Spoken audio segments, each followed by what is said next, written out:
chance. And that's my whole point. Black people, because they didn't have a chance to learn, a chance to make something of themselves, were not ready to be free. That's crazy. When you're born, you're ready to be free. Most black people didn't want to be free. They felt much better off on the plantations. Just listen at you running down the whole black race. That's not true. What do you know about black people? And what do you know about the Civil War? You just some fat-mouthed chicken. I can dig it. Hold it. We'll leave the name calling to the politicians. You are so emotionally hung up on some nutty ideology. Anything that's not doctrinaire. Translate that. What is that? All right, hold it. Now, Esther brought in a well-documented paper on what might have happened if we had been able to avoid the Civil War. And I think it's something to be considered. Maybe the country would have been better off. She'd be better off. How about me? Oh, you might have been better off, too. That's my whole point. And that's the possibility we're discussing. If she owned me outright, I'd be scraping the grease off her driveway right now. Jason, slavery was not a viable institution. That's the whole point this study makes. You And just what does viable mean? Workable. You mean to say all those white folks were just gonna say, slave, you're not viable anymore, so now you're free. Class dismissed. You don't understand economic forces at all. Every You time don't I know try to nothing about explain it black to you- people, and you don't know nothing about white. A lot you know. Thank you. A lot you don't know. Welcome back. That's what you think. That's what I know. Greetings, history lovers, greetings. You sure run an emotional ship. I could hear you halfway down the hall. Well, we had a little discussion. What happened? Well, you put Jason and Esther Abaddon together and get an explosion. I have a little piece of good news. Would you care to sit down? How would you like to be Teacher of the Year in American history? You are one of 5 nominees. Well, how did that happen? Oh, I lied a little bit. I lied a lot. I did it pretty good, too.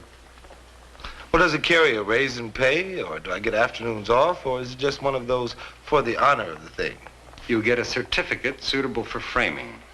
Now, look, they're going to send a couple of auditors around to sit in your class on the 10th, okay? Okay, what do I do?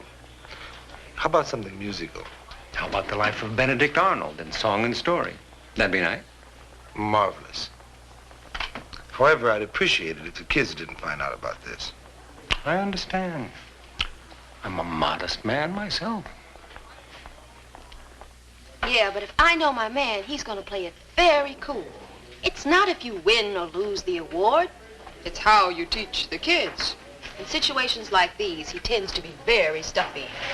He has to be pleased, doesn't he? I mean, best teacher in the whole state, even being nominated. Wow!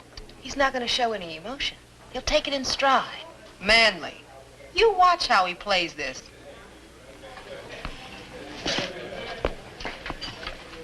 Hi, Teach. Liz, Alice, what's new? Oh, same old pedestrian routine.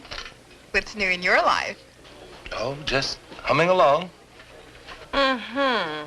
This week, the Pulitzer Prize. Next week, the Nobel Prize. And then, the Academy Award. Best teacher in an ongoing history class. Awards, honors, nominations, week in, week out. Same old routine. Congratulations. Thank you. It's really wonderful. It is. Well, aren't you excited, Pete? Well, I don't want to get my hopes too high. See? That's the ego. He wants to win, but he can't admit it. It's kind of a superstition. Do you, Pete? Want to win? Well, I wouldn't mind. Oh, come on, Peter. You know you dig it. What is with you two? We just want you to admit you suffer the same hunger for honors, awards, and simple ego gratifications as the rest of us common folk. All right. I confess. But I don't want the kids to know about it. We'll keep it quiet just among ourselves. Were you a teacher, Mr. Stiles? No, I'm basically what you call a history buff.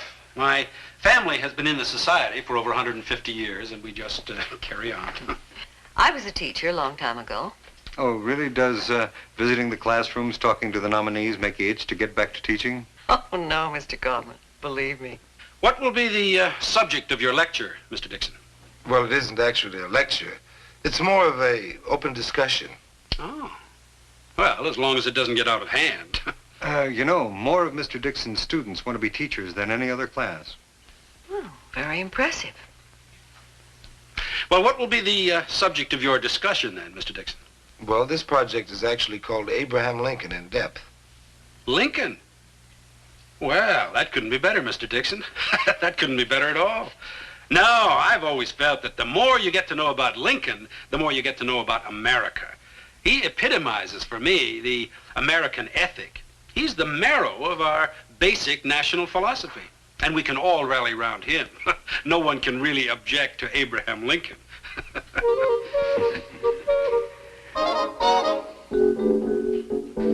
So, the whole story about Lincoln's tragic romance with Anne Rutledge is probably exaggerated and maybe not true at all.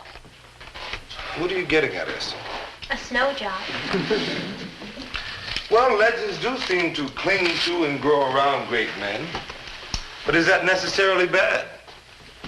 Willard? No, I mean, who really cares? Sometimes it's bad. Esther? The point I wanted to make is that Lincoln was a great man, and legend is not as interesting as the truth. Lincoln was a very human, compassionate person. That's what she said. I can prove everything I say. I've done my homework.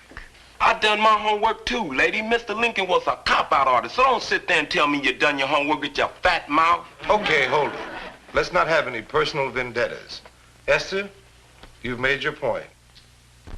Jason, if I read you right, in your opinion, Mr. Lincoln was a cop-out artist, right? That's what I say. Do you have any facts to support that? Can anybody in here tell me how much Mr. Lincoln paid a white man to be in the Army? $16 a month. Cool, Bernie. Can you tell me how much Mr. Lincoln paid a black man to be in the Army? $12 a month. Oh, is that true? It sure is. $12 a month. They must have been patriotic. I think that's right, Jason. Up until the Emancipation Proclamation, and then all Northern soldiers were paid the same. Yeah, Mr. Lincoln said he's gonna give the vote to the black soldier and the intelligent black man. You talk about cop-out. Just trying to keep things cool, Jason. He was trying to preserve the Union. Then why did he say no ignorant people get to vote, black or white? He didn't care nothing about slavery and he didn't care nothing about slaves. Well, that's not true. Lincoln hated slavery. You've been brainwashed. Honest Abe didn't care nothing about black people. You want to hear what he said in Horace Greeley's newspaper about freeing the slaves? My paramount object in this struggle is to save the Union, and is not either to save or to destroy slavery. If I could save the Union without freeing any slaves, I would do it. And if I could save it by freeing some and leaving others alone, I would do that. But that doesn't make him a racist. Just because he was trying to find a political solution to a very complicated problem. You just giving him an excuse, that's all. He just used the black man. Now this is what he said. What I do about slavery and the colored race, I do because I believe it helps save the Union. Maybe Abraham Lincoln wasn't what you call a racist. Maybe it's just a hustling honky politician using a black man any way he can. That's right, Jace. Let's show him your true picture of Abraham Lincoln.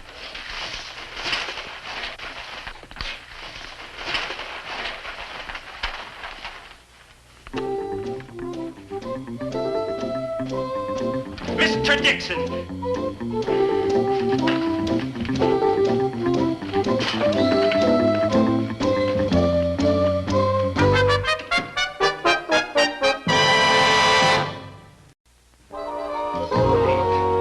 There's a man in my office in an apoplectic rage. Now, don't tell me nothing happened. He just got up and ran out of the room.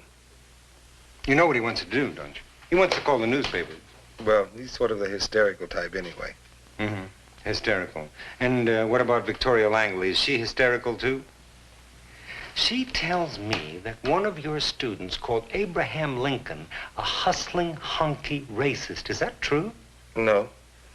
I think the expression was a hustling honky politician. Oh, well, that's much better, isn't it? That's practically a compliment. Mr. Stiles also says that you did nothing about that, right? Well, it was an open discussion. And everybody's entitled to their own point of view, including Mr. Stiles.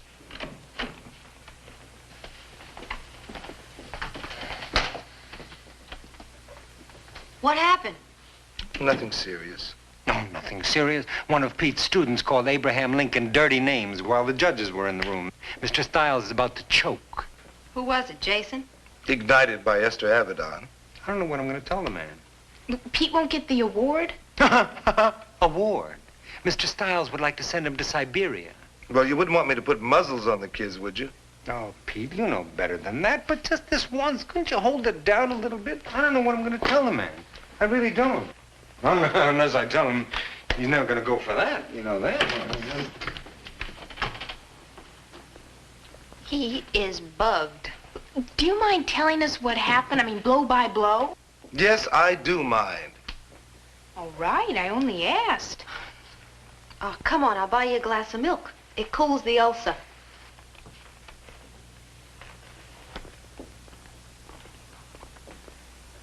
Well, are you coming? No. I'm going to look at the exhibits. Alice. I'll tell you about it later, okay? Okay.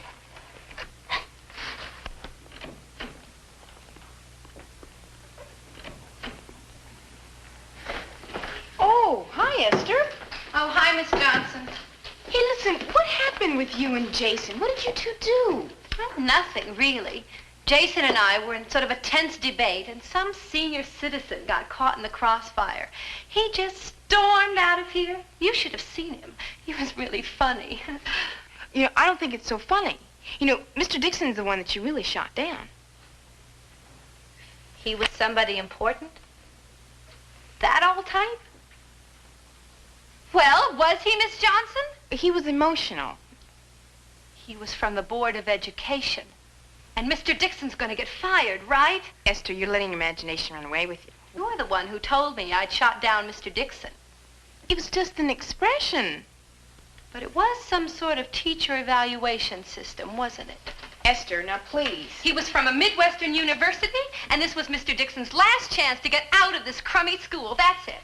Esther, I'm just not at liberty to discuss this with you. Miss Johnson, if I did anything to Mr. Dixon, you have to tell me. Well, you know it won't go any further than me. Well, I shouldn't. Now, this is in strict confidence, and it can't go any farther. Of course not. Well, those people were judging Pete for the Historical Society's Teacher of the Year Award. Oh, my goodness. All I can tell you is that Mr. Dixon's students have scored an average 9 points higher than the state average on college entrance exams. Now, he must be doing something right. Well, I'm very impressed. Well, I'm not. Not if he's turning out a lot of revolutionaries. Wait a minute, Mr. Stiles. Now, whatever that term means, there is no evidence that Mr. Dixon... You're against dissent. Don't tell me I'm against dissent. I am not against dissent. Everybody, at least in this country, has a right to dissent. But in the end, we must all agree that we are wrong and you are right. You know, there is absolutely nothing wrong or bad or evil about respecting one's country. Mr. Stiles, I don't think that's the issue here. Everett is for progress without change. Whose side are you on? Now, there's the nub of the matter. Choose up sides. Folks, Mr. Stiles, now tell me, what do you think that a teacher in Mr. Dixon's position should do? Seriously now. Just have the students memorize dates, names of presidents, state capitals, things like that? Oh, I don't think Everett wants to go back to that. Do you? I am not against discussion. Nobody can say I'm against discussion, but in all fairness, the teacher is the teacher, is he not? And in the end, a good teacher will set his pupils straight. Then, in all fairness, may I ask, how do you know whether or not Mr. Dixon is a good teacher? You didn't wait till the end of his class to find out if he set his pupils straight. He has you there, Everett. Well, possibly I got a little carried away. Of course. Why don't you come back one more time? You know, Mr. Dixon has impressive statistics. I know you want to be fair. Well, all right. I don't know nothing about this black lady. Yeah, I know all about that. Hey, Esther. Keeper of the faith. Still got the keys to the establishment? Are you still trying to be funny? What is that? I thought puberty was over at 15. She's a hard lady, man. I think she's upset. Of course, she got out of homework. Jason did her in. Jason did Mr. Dixon in. Huh? Well, you know the visitors we had the other day? That senior citizen who got so insulted? Well, he and that lady were from the State Historical Society, and Mr. Dixon was one of 5 nominated for Teacher of the Year. They were checking him out. Just when did that come down? Well, I wormed it out of Miss Johnson. Mr. Dixon really could have done that. Well, are you sure about this? You anarchist. You shot him down. Shoot. Next time, use your collective head. They may be back. We're coming back? Well, I heard they might. But if anything happens, I'll let you know. Hey, you always make my day. A bronze-length man, his suit of ancient black, a famous high-top hat, and plain-worn shawl makes him the quaint great figure that men love. The prairie lawyer, master of us all. That's from Vachel Lindsay's poem, Abraham Lincoln Walks at Midnight. Thank you, Helen. Well, that's a little better. Mr. Lincoln was a man whose whole philosophy was influenced by his sense of humor. In 1864, when the election returns were coming in, Mr. Lincoln would always read from a book by his favorite humorist, Carlton V. Nasby. And this was Lincoln's way of relieving the strain on his mind. Anyhow, Lincoln had a great sense of humor. Thank you, Richie. Very good research. And just like someone said, freedom is indivisible. Real compassion is also indivisible. Lincoln's sympathy for the Union soldiers, for the defeated South, and the brave Confederate soldiers was all one with his compassion for the enslaved and victimized blacks. Mr. Dixon, I don't like to interrupt, but I just wanted to say to that young lady that, well, I have never heard Mr. Lincoln's humanity summarized any better than that. Thank you.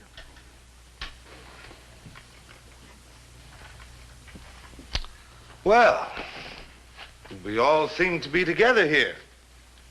That's a little unusual. Are we all agreed then that Mr. Lincoln was the quaint, great figure that men loved? Jason, in past discussions, you had some pretty strong opinions about this. Mr. Lincoln, he done his thing. And you're happy with him? Well, not all that happy.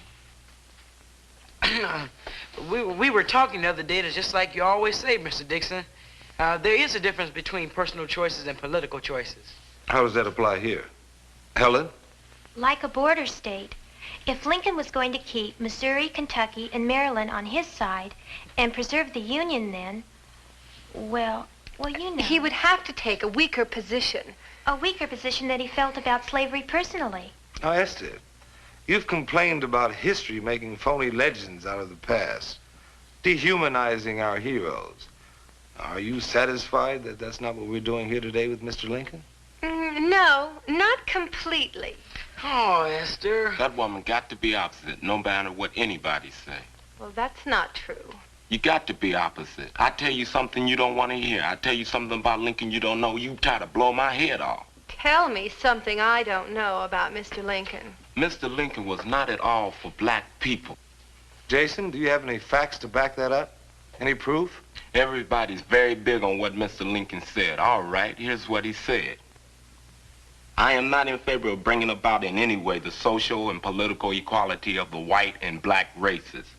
I am not in favor of making voters or jurors of Negroes, nor qualifying them to hold office.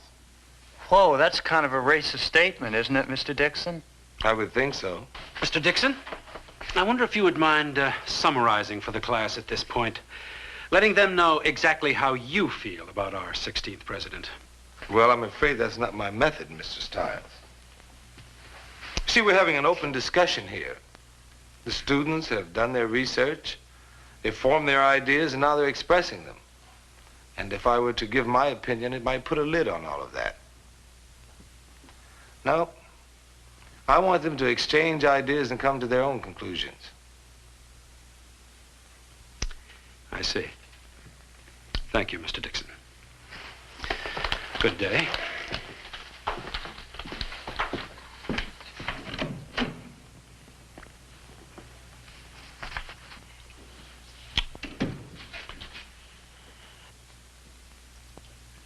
Jason, that's very interesting. When did Mr. Lincoln say that? When he and Mr. Douglas were debating. That was in the Charleston debate. Mr. Lincoln wasn't running for president then. He said it. But if he changed his mind, Jace. You said that Lincoln was giving the vote to the black soldiers. You said so yourself. Man changes, true. People have to grow. My opinions have changed radically in the last 2 years. Some of you feel that the good Lincoln did made him a great man.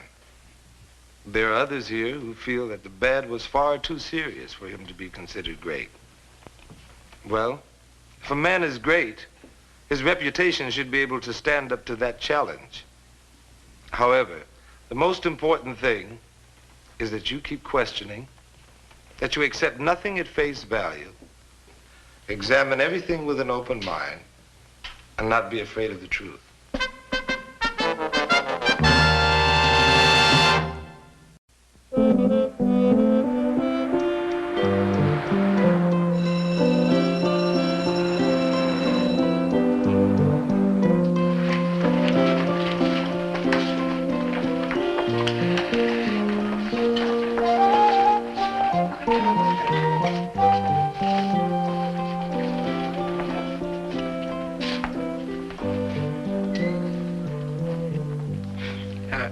Mr. Dixon, well, we know you lost that history teaching award. So, well, give it to him, Jace. Here.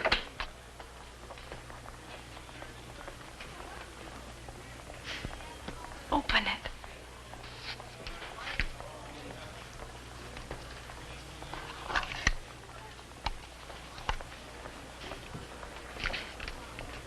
Hey, that's great. Just what you always wanted, right, Mr. Dixon? As a matter of fact, it is. Just a little prize. For being the best history teacher we know. Thank you. We better get to our next class. Right, yeah. Okay. Bye. See you later, Mr. Dixon. I thought you were going to give him a bronze statue. I decided it was You too square. decided. Who are you? Man, we all put money into it. At least you could have gift wrapped it. I'll gift wrap you if you don't cool it.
Another pebble? Yeah. Now, this is the third straight morning in a row that you've got a pebble. Maybe you're getting too old for this sort of activity, Jerry. Tell you the truth, I sometimes wonder if it's worth it at all. Yeah, I ask myself that same question every morning. But if you're going to show, I'm going to show. I'll tell you what. I'll welch if you will. You're on. I gotta quit giving parties. I enjoyed Sheila's party. Well, I did too, I guess. What do you mean, you guess? I don't know, they turned 16, suddenly they're not little girls anymore. Sheila hasn't been a little girl for a long time, Jerry. You just haven't wanted to face that. Yeah, maybe. Anyway, she's doing fine at Whitman. Yeah, I know. You should be proud of her. The grades are good, the kids like her. Pete? Yeah. Nothing. I just wanted to remind you about the meeting at my house tonight. Oh, I won't forget. How's your pebble? Okay, at least till tomorrow.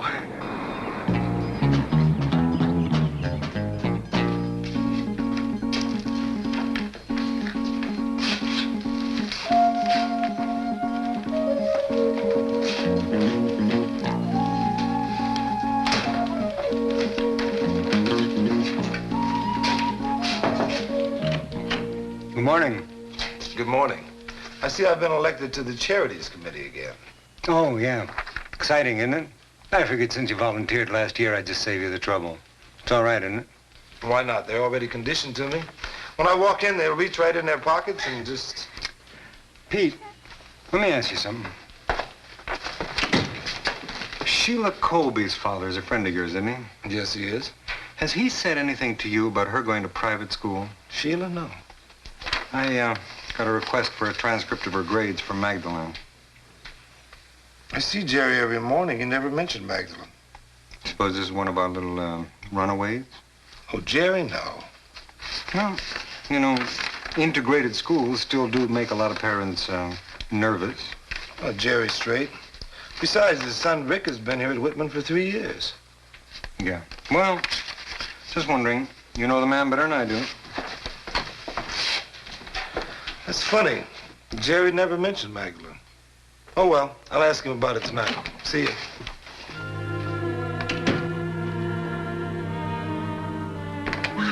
Hi, Liz. Hi, Mom. Hey. Oh, is that a new coat? Uh-huh. Oh, it's lovely. It should be. It cost me 2 weeks' pay. Oh, it's beautiful. And so's the rest of the outfit. Thank you. I like that myself. Come on in. Hello, Elaine. Hey, Al, how are Hi, you? Paula. How you doing? Hello. Good. Hi. Joe, how are you? Well, Hi. who's drinking what, or should we get down to the business of the evening? Well, I'd just as soon get started. I got some good news for you. The city council has okayed our request to lease the Blue Mountain area. Well, that's terrific. Great. Now we can take on twice as many kids. Right. What kind of arrangements do we have to make with them? Good evening. Come in, Miss Colby. How you doing, Miss Colby? Okay. Oh, hi, Richie. Janice, come on in. Hi, Mr. Hi there. Sheila. Fine. Hello, Rich. Thanks, Mom. Where you off to? The library. Oh, shouldn't you be at home correcting papers? Hi, Mr. Dixon. Hi. Miss McIntyre. Well, see you. See you later, Mr. Colby. Okay, Good Richie. night, Mr. Colby. Good night. Daddy. Study hard, dear. Right. Take care. Hi, and see you. Teenage conversation. Don't complain, Marge. That's 2 more words than a lot of parents get. Okay, where were we? Oh, yeah, Pete was telling us about the city council's decision. Now, what's the state of our finances? Terrible. Oh, not again. Come on. But still better than ever. It's true, at the beginning of the month, the cupboard was bare. And then we got a very small grant in the amount of $2,000 from the Spencer Foundation. Good night, folks. Harry, come. Thanks for everything. See you in a few weeks. Want another cup of coffee? I certainly do. Well, looks as if the camp's going to be a reality after all. Yeah, we've made a lot of progress. Oh, Jerry, can I ask you something? Yeah, sure. Are you thinking about sending Sheila to a private school? Huh? Well, we had a request for her records from Magdalene. Boy, they don't waste any time, do they? Well, we're sort of considering it. We spoke to them last week. You must have put it in an application or they wouldn't have asked for her records. Oh, we did. Marge felt we had to or they wouldn't waste the time talking to us. But you know, we're really just considering it. Why, Jerry? Sheila's doing great at Whitman. Oh, I've got nothing against Whitman. I think it's a first-rate school, you know that. But Magdalene's got this great fine arts department, you know, music and dance, and Sheila's just crazy about that kind of thing. So she wants to go. Well, it's her idea. See, Marge feels, and I do too, that if that's what the girl's interested in, we ought to go along with it. Well, hey, you don't think I'm being a snob? A snob? Well, you know, a private school. If that's what she wants and you can afford to give it to her, great. I think so, too.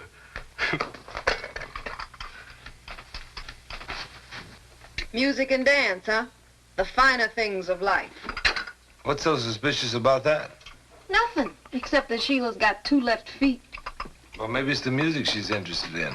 You know, Magdalene does have a special music department. You think Jerry's lying?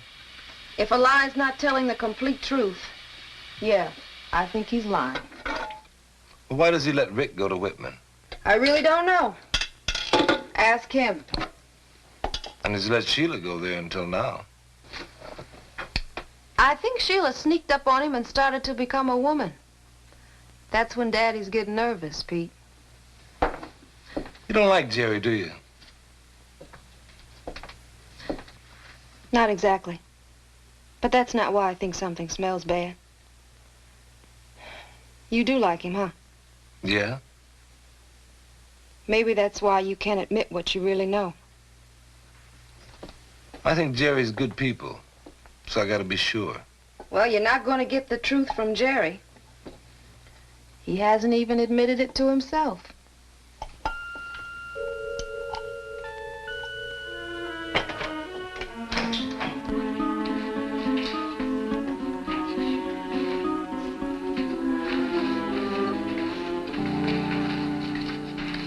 Good morning. Well, hi, Mr. Dixon. How was the meeting? Oh, just fine. I understand you're doing very good work on the Freshman Service Club. Recording secretary. No big deal. Big enough. Which way you going? Miss Thompson's class. Sheila, I understand that you're thinking about transferring to Magdalene. Did Daddy tell you? He mentioned it. Are you going to do it? Oh, yes, I think so. I'll really miss everyone here, but Magdalene's a marvelous school. The girls aren't stuck up or anything, and the teachers are so friendly. Do you know any of them? No, I don't. You're interested in music, right? Oh, yes, I am. I'm very interested. I just haven't had time to do anything about it here. When Daddy suggested I transfer to Magdalene, I jumped at the chance. It's so sweet of him, offering to pay all that tuition just so I can study music. Don't you think so? You really love your father, don't you? Yes, I do. Well, you better go on in. You'll be late for class.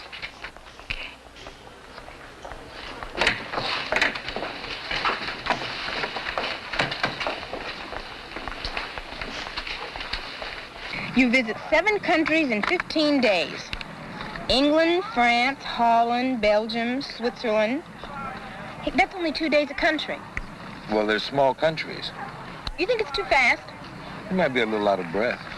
Yeah, but I'd have so many memories. If I only had the time to write them down. Oh, look, here's another one. Now, this one moves a little slower. Oh, but you have to buy your own lunches. Say, isn't Sheila transferring? Yeah, her old man's pushing the panic button. What do you mean? What do you think she means? You born yesterday? Paris, London, and the Riviera. Look, they call it the Swinging Singles Tour. Why do they use distasteful names like that? Say, where's she going, to Magdalene? Yeah. It's not even accurate. I mean, who swings in churches, cathedrals, and museums? Sheila did say she digs the music department. Oh, man, everybody knows we got one of the best music departments in the city, right here at Whitman. What else can she say? It's not her fault. Her dad's pulling her around. Well, I can't say I blame him. There are some people who really bring your standards down. Don't point at me. I don't think it's so funny. I think it's bad news. Well, it's a toss-up. between the fine arts tour and the nightclub tour. Then on the other hand, there's always Switzerland by bike. I think that's a good one to take after the gourmet tour. Yeah?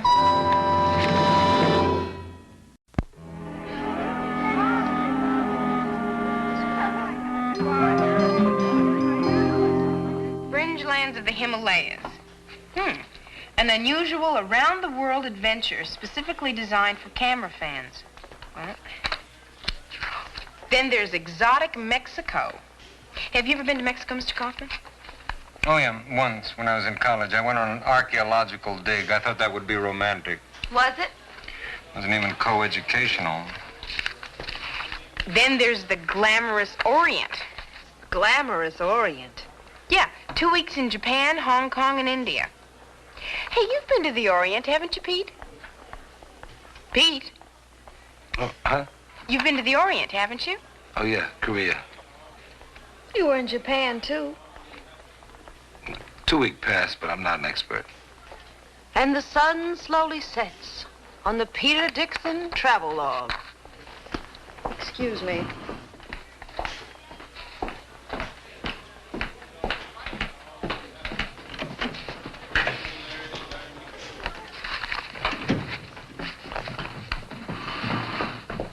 Alice.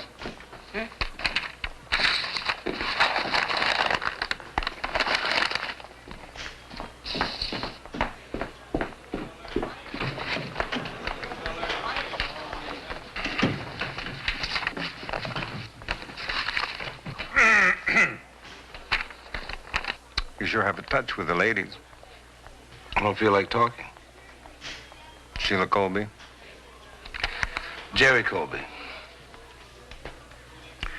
Well, Colby's not the first one to run for the suburbs. Even the black middle class is moving.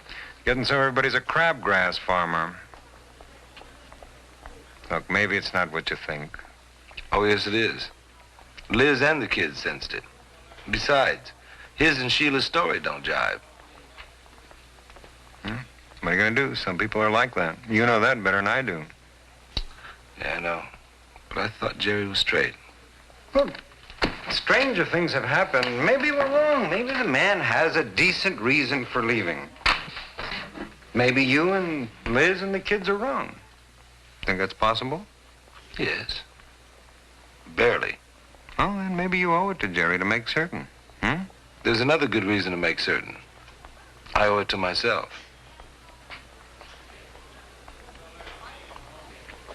Jerry, I think the reason that you're taking Sheila out of Whitman is because you're running away from something. Well, I told you I think Whitman's a fine school. What would I be running away from? That's what I'd like to know. Come on, have a drink. No, thanks. Sit down, Pete. It's like I told you. Business is getting better, and so I can afford to send Sheila to Magdalen, which I couldn't do before. And then she's got this thing about the fine arts department. And that's the only reason? Well, sure. What else would it be? Yeah. When Sheila asked if she could transfer, I figured, what the heck, why not? Jerry, Sheila said it was your idea. When did she say that? Yesterday. You've been checking up on me, Pete. Yes, I have. I thought we were supposed to be friends. That's why I've been doing it. You know me, Pete. I've always been on the right side, haven't I? That isn't the question, Jerry. The question is, why are you taking Sheila out of Whitman? Look, Pete, a father's got to make certain decisions, you know. Sheila's, she's just a kid. When she gets older, she can... Well, it's not as simple as that. Pete, if you had a daughter, you'd understand. And if you'd admit the truth about this, we could at least talk about it. Well, I've got nothing to admit. I haven't done anything to be ashamed of. Well, where are you going? Pete, listen.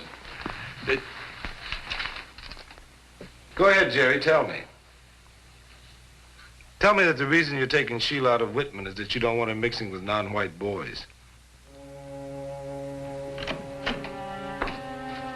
Oh, hi, Mr. Dixon. I didn't know that you... Mr. Dixon, what's wrong? Your father and I had a little, disagreement.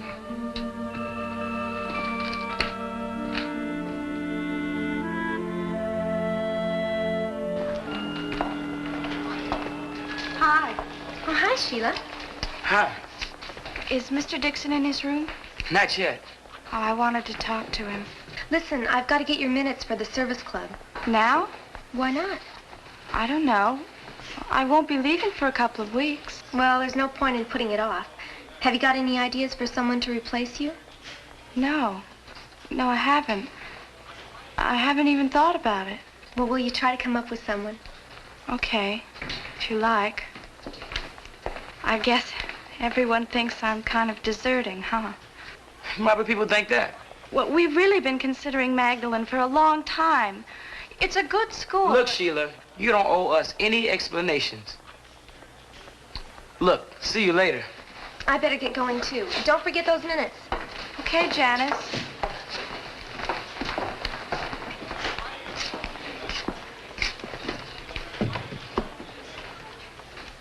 Mr. Dixon, Oh, good morning, Sheila. can I talk to you a minute? Sure. Well, I'm sorry I lied to you, that's all. You didn't want to nail your father.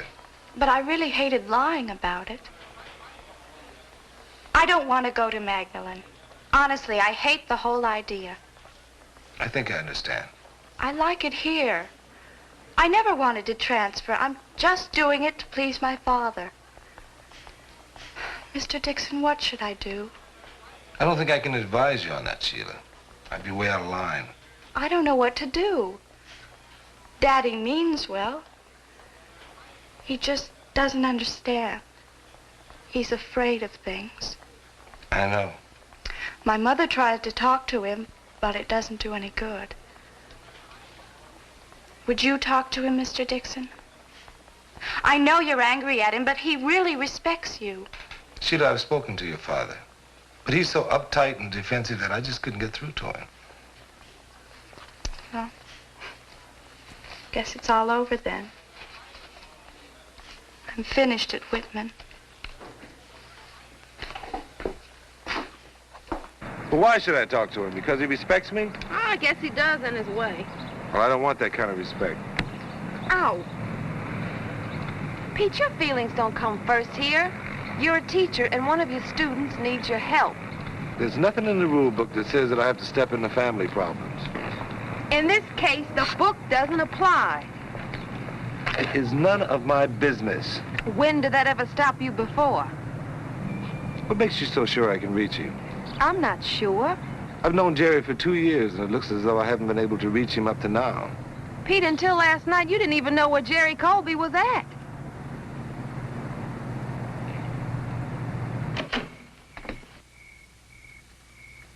Pete? You busy? No.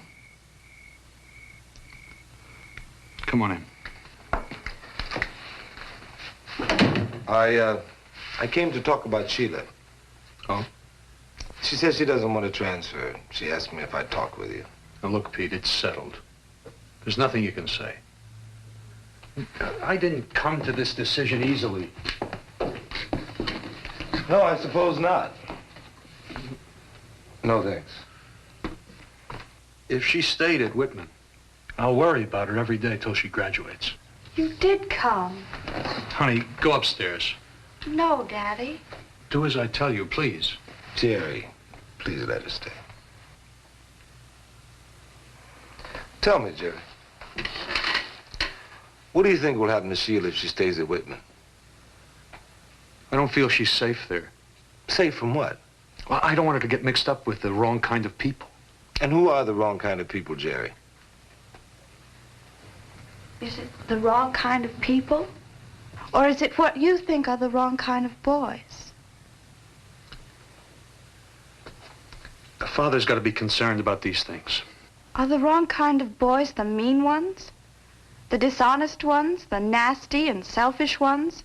Are they the ones you mean? The prejudiced ones? Because those are the kind of people you've brought me up to keep away from. Don't you trust me? Of course I trust you, honey. But look, Sheila, it's more complicated than that. I know what you're afraid of. Oh, Pete, You've got to admit that there's a tougher bunch at Whitman than there is at Magdalen. You do admit that, don't you? We have our problems.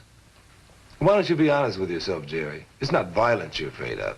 Don't tell me what I'm afraid of. Sheila's my daughter.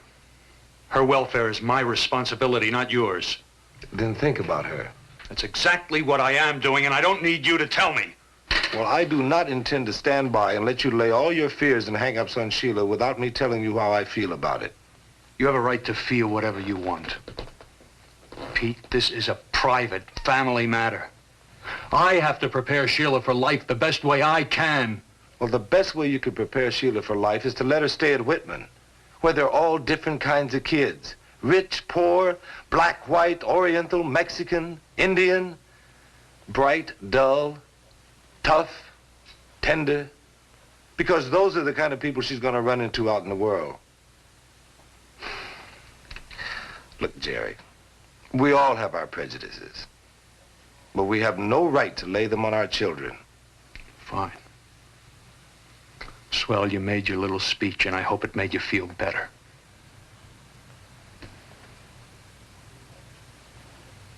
Good night, Sheila. No, wait a minute, Mr. Dixon. I'm not transferring, Daddy. I don't want to hurt you, but I'm staying at Whitman. Sheila. This is too important to me. There's nothing to be afraid of at Whitman. No more than any other place with a lot of people. And I like it there. I learn as much talking to all the different kinds of kids as I do from the classes and teachers. I love you, Daddy. And I'm grateful for things you've taught me.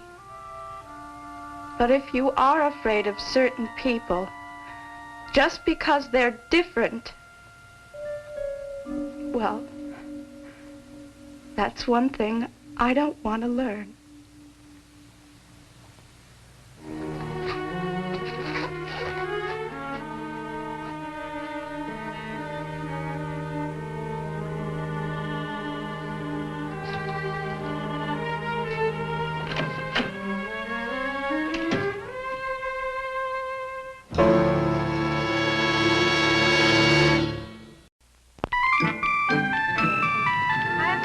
Hi, Sheila.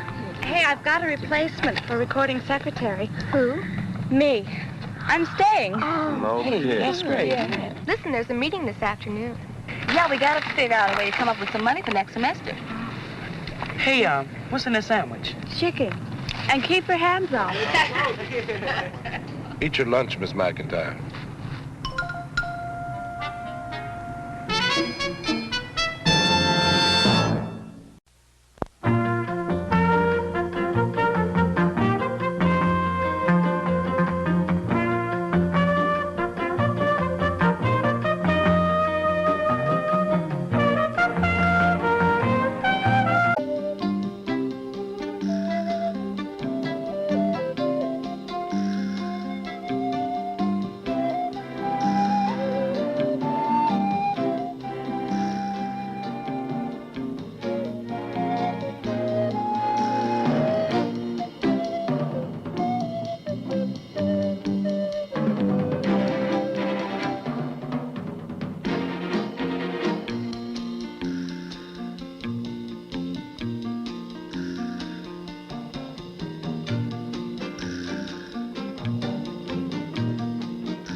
right where it was supposed to be. That's why we couldn't find it. I understand perfectly. Now then, I see you taught both in New York and New Jersey. That is correct. Well, your credentials and your background certainly very impressive, Mr. Baumberg. I think you'll be a great asset to our school. Thank you, Mr. Kaufman. Well, welcome to Walt Whitman High. I think you'll find we have a nice school here, good cross-section of kids. I'm sure I will enjoy them as much as they will enjoy me. Oh, I hope so. Oh, sorry. Oh, no, Pete, come on in. This is one of our history teachers, Pete Dixon, Louis Baumberg. Mr. Baumberg? How do you do, Mr. Dixon? Mr. Baumberg is our new transfer teacher from the East. He's going to take over some of the civics courses. Oh, yes, we've been expecting you. Well, if I can be of any help, I'd be glad to show you around the school or whatever. Thank you very much, Mr. Dixon. Meanwhile, I'd better get the administrative details taken care of. Oh, yeah. I just see my secretary outside. She'll get you squared away. Thank you very much, Mr. Kaufman. It's been a pleasure. Mr. Dixon.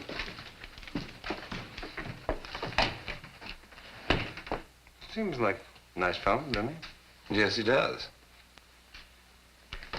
Anything strike you as a little odd about him? No, why? Does it strike you that way? Well, I don't know. I can't put my finger on it. For a minute there, we were like two ships passing in the night. Well, I guess it's natural. Being nervous, new situation. Who was nervous? That's what I can't put my finger on. I don't know if it was him or me.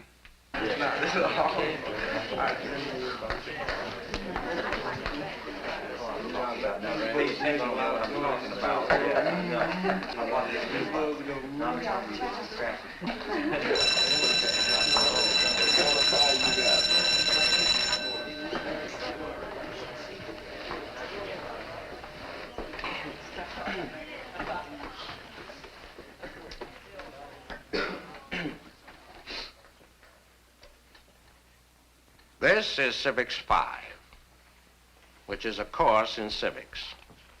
Nobody will fail this course. The reason nobody will fail this course is because when I get through with you, you will all rather join the Foreign Legion than fail this course. My name is Baumberg. It is not Bumberg, it is not Bemberg, it is not Bimbert. It is Baumberg. You'll all do yourselves a great favor by not mispronouncing my name. If anyone here is not taking Civics 5, now is the time to get out. Rapidly.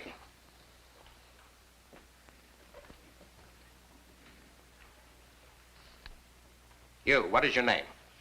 Oh, Bernie. I didn't ask you to get friendly with me. That's what they called you in kindergarten. What's your last name? Miller. Miller, will you please pass out these seating cards? Print your name with ink on the top, in English. Pass them back in order, so I will know who is sitting where. If your card does not match with your seat, it, of course, will be very embarrassing for you.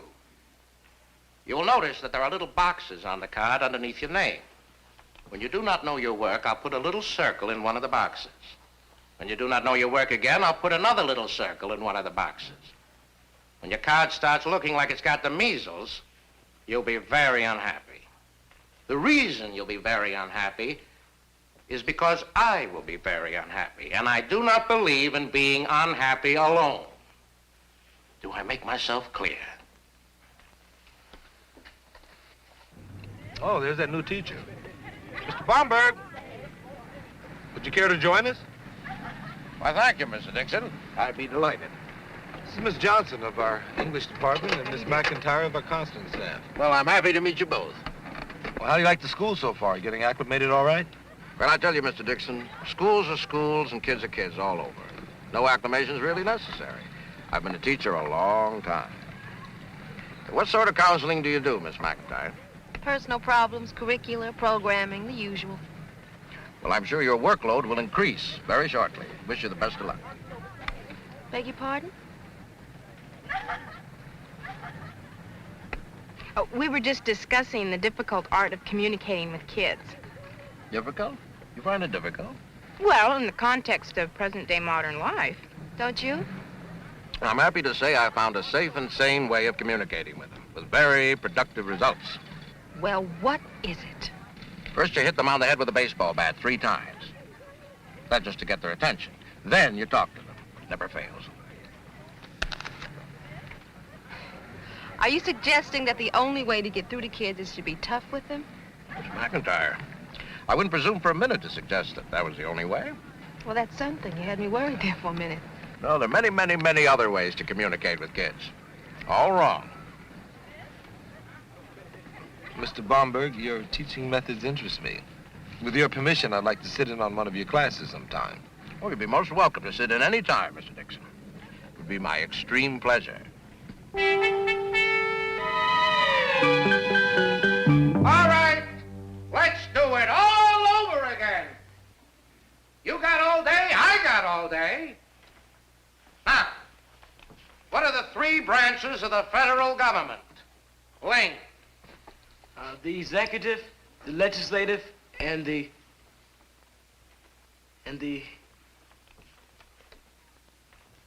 judicial. Right! And what comprises the executive branch? Waters. The presidency. Right. What are you smiling about? You want a medal for knowing that? Any goon child knows that. All right, let's go on. What comprises the judicial branch? Allen. The Supreme Court. What else? And all the other federal courts. Right. And what comprises the legislative branch? Miller. The Senate. Not number 4. Do not laugh when there is a tragedy in our midst. Miller, you are a numbskull if there ever was one. We've been over this 5 times already.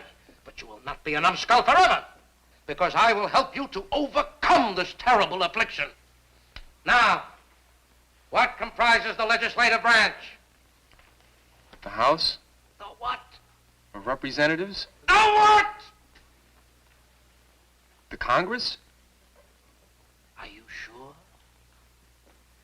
What is it again? The Congress. Are you positive? Yes. Hallelujah! You'll never forget that again as long as you live, right? No, sir. I appreciate it. You know why it's important for all you hairy people to know what you're learning here? Simple. So you can decide what to overthrow when you get to college. Then Mr. Bomberg, man, he's driving us all crazy. What do you mean? Well, he's all the time ranting and raving, calling us names. Names? What kind of names? Stupid, knucklehead, nitwit. You know, he makes me very nervous. Richie, do you mean he's picking on you? No, he treats us all exactly the same. Oh, like dogs. So can you get me out, please? Well, Richie, I'm not quite sure I understand this. I mean, every teacher has his own way of excuse me. What is this? Are you all waiting to see me? Yes, Miss McIntyre. We certainly are. Oh, they're here for the same reason I am. We all want out. All? All. Right. Oh, no.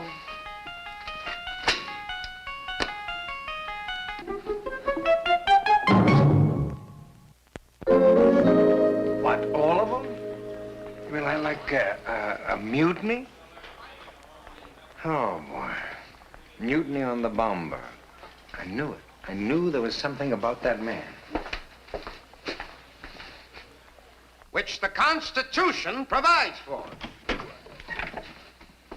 We have another visitor with us today, Mr. Seymour Kaufman, the principal.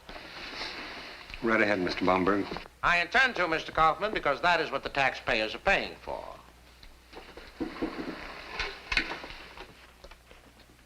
Now, before we go on, you two in the back, I want it quiet!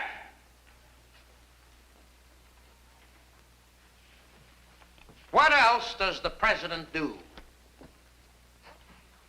Allen. He's Commander-in-Chief of the Army and Navy. What else? He, kind of signs the bills. What do you mean he kind of signs the bills? You want to give me that in English? He signs the bills. And? Or he vetoes the bills. Thank you. And if the president theoretically represents all of the people, how many people does a congressman represent according to the 1960 census?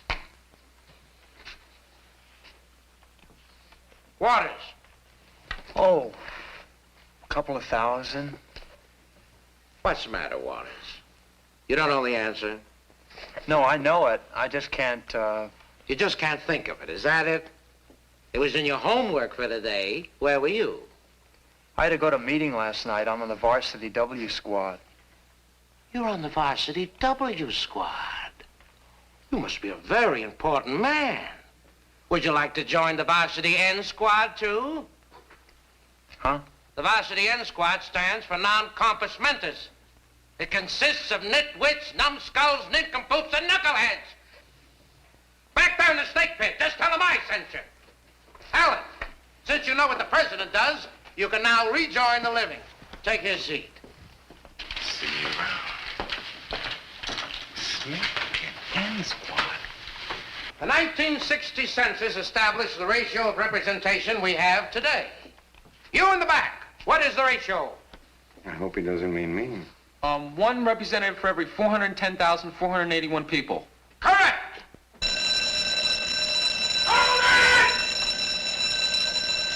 The assignment for tomorrow is chapter 6.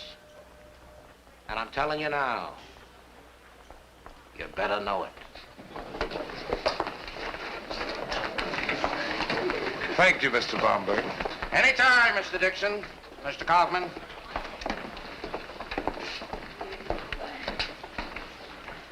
Mr. Bomberg. I wonder if I might have a word with you. Well, if you wonder hard enough, Mr. Kaufman, you'll eventually find out. What can I do for you? Do you think you were a little too tough on him? Tough? Tough, yes. Too tough, no. You don't think so? Mr. Kaufman, I'm not here to reward stupidity and laziness. I'm here to shame it, in order to get rid of it. And if I'm too tough for them, then I really pity them in later life. That's all very well, but I think your old-fashioned, no-nonsense approach threw your class into a state of shock. Well, I don't feel that my job is to massage egos and soothe hurt feelings. My job is to pour a little knowledge and awareness into their heads so that it stays a while before dripping out. Mr. Bomberg, I am absolutely certain that your method works with certain students. I am equally certain that other students will be frightened, retreat, and turn right off. I know in my case, I always found it impossible to learn with your type of teacher. Mr. Kaufman, I've taught all my life. Not for money. You and I know there are better ways to turn a dollar. No. Because I like to teach kids to be smarter. It's good work, and I feel I do it well. I would not like to think of myself as obsolete. But if I am, then that's it. Is that what you've been getting at, Mr. Kaufman, that I'm obsolete? Well, I feel that your methods are a bit dated. I don't think you have to shame a child into learning. Every child knows. Some children, yes. And you always know the difference. Are you thinking of firing me? Is that what this is all about? Frankly, I'm considering it. I am what I am, Mr. Kaufman. I teach the only way I know how. All right, Mr. Bomberg. Mr. Kaufman, I would not like to think of myself as obsolete.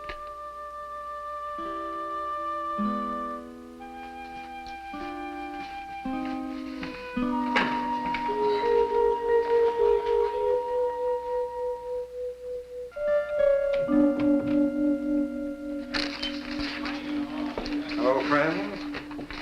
It has finally happened. What? The Committee of Concerned Parents has demanded a meeting with me on the matter of one Louis Bomberg, teacher extraordinaire. Well, I'm not sorry. You don't think they're wrong, do you?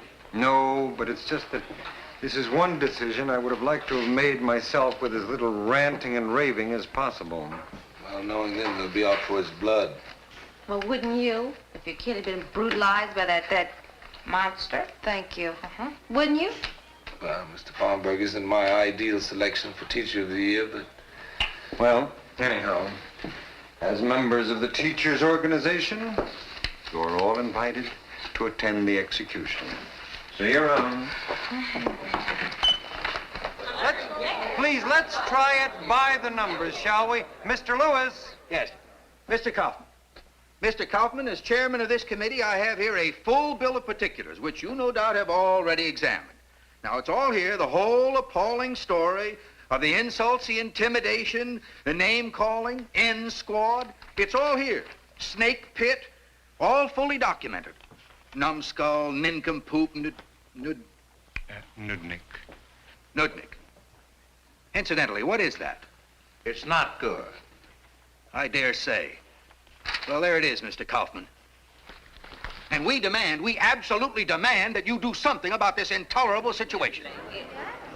Please, ladies and gentlemen, let's hold it down, please. Now, Mr. Baumberg, would you like to say something? Yes, I would. Thank you. Mr. Kaufman, Mr. Chairman, fellow teachers, ladies and gentlemen of the committee. I've been a teacher for many years. And in all my years as a teacher, I've never in my life heard such a petty list of imbecilic complaints. If you pussy-footing parents had the slightest semblance of ordinary responsibility, then maybe my job wouldn't be made so impossible. Mr. Baumberg, please. Mr. Kaufman, are you going to take charge of this? All right, let's hold it down, ladies and gentlemen. Please, everyone. Mr. Kaufman? Mr. Dixon. Perhaps Mr. Baumberg isn't his own best defender. Perhaps. Mr. Lewis, you asked a couple of the complaining kids to wait out in the hall. I did. Why don't we call them in and hear what they have to say about this? Any light would help, Mr. Dixon. Thank you. Michael, Helen, would you come in, please?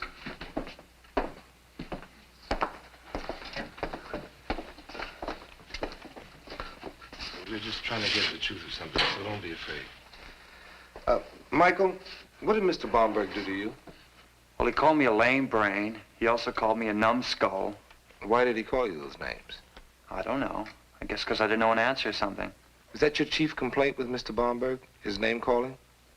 Well, it's no fun to be insulted like that. You know, I don't come to school to be insulted. Of course not. Nobody does. Why do you come to school? To learn. Do you learn in Mr. Baumberg's class? Sure, you learn all right. You learn or else. Or else? You get hollered at, insulted, teased. What about Helen? He made her cry when she didn't know an answer. Is that true, Helen? What happened? Mr. Baumberg asked me who the Chief Justice of the Supreme Court is. And when I didn't know, he made me feel so bad, I just cried. Now that's disgraceful. A teacher browbeating a child into tears. Helen, you're in my history class, aren't you? Yes. I can remember you crying at least 3 separate times, isn't that right? I guess so. Why did you cry in my class? I cry easy. If I'm angry or happy or anything, out pour the tears. I guess I'm just a crier. But can I say something, Mr. Dixon? Go ahead. Because I do cry easy doesn't mean that it wasn't Mr. Baumberg's fault. It was his fault. Why did he have to yell at me? I always work hard. I know you do. Okay, thank you. Helen, who's the Chief Justice of the Supreme Court? Warney Burger, nominated to the Supreme Court by President Nixon and sworn in on June 23rd, 1969. Thank you. Mr. Dixon, why are you trying to whitewash Mr. Baumberg? A modern teacher like yourself doesn't condone his harsh methods. Mr. Lewis, I admit that Mr. Baumberg's method isn't mine. But why should it be? If he cares so much about teaching that he's not afraid to ruffle a few feathers to get a job done, maybe we need more teachers like him. I sat in on his class. And I saw a man that was totally dedicated to teaching. Yes, but the kids can't stand him. Bomberg may be too tough, but he does know his subject. And I don't think you'll find that at the end of the semester, there will be any students who don't know their civics. That may be so. But you don't excuse his calling the kids names the way he does. No, I don't like it. But Mr. Bomberg does care about teaching. Oh, he may never win any popularity contest, but he is a good man to teach your kids civics. And I hate to see us lose a man with his talent and dedication. Well, Mr. Dixon, I don't know but that you make a case. Perhaps we've been a little hasty. Mr. Bomberg, maybe some of us parents have pampered our children. Made them a little soft. I don't know. Well, there lies the difference between us, Mr. Lewis, because I do know. And if you... Excuse me? Why don't you let Mr. Lewis finish? Of course. But even if it is true, I don't think it's your job to toughen them up. Still, I wouldn't want to be responsible for a man losing his job. Especially when... Well, anyhow, I'm in favor of giving Mr. Bomberg another chance. What do you say? Oh, well, I'll go along with that. How about the rest of it?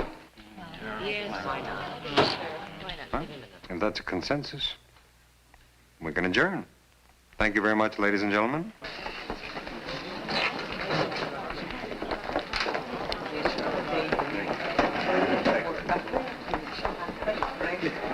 You're great, Pete. Pete? Thanks. You certainly helped me make up my mind. Wasn't Pete great, Liz? Oh, he spoke well, all right. I'm not so sure he convinced Bomberg to change his ways, though. Thank you, Mr. Dixon. There's just one thing I want to take exception to. That business about me never going to win a popularity contest. How can you be so sure?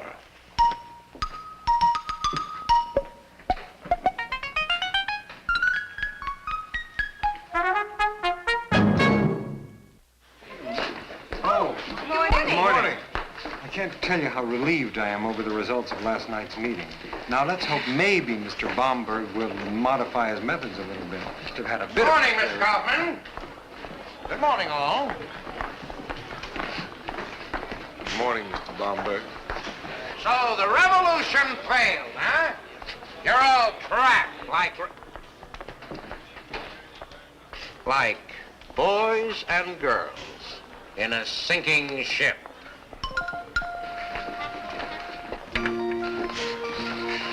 He did say boys and girls. That's what the man said.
What in the world?